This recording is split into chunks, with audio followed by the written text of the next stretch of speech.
So, may kasabihan po tayo, ang tumatakbo ng matulin, kung matinik ay malalim.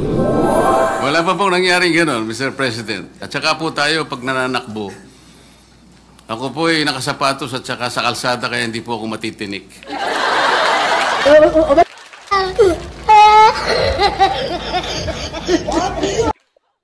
If we prematurely dismiss the case and the Supreme Court subsequently grants the MR and reverses its own decision.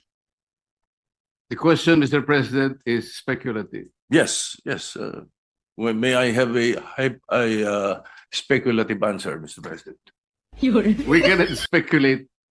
We can only guess, second guess, because on the basis of our experience as a practicing lawyer, Mr. President, ito pong ganitong klaseng desisyon, talaga pong wala na pong kaduda-duda na kahit po mag-file pa tayo ng motion for reconsideration. We are hoping against hope.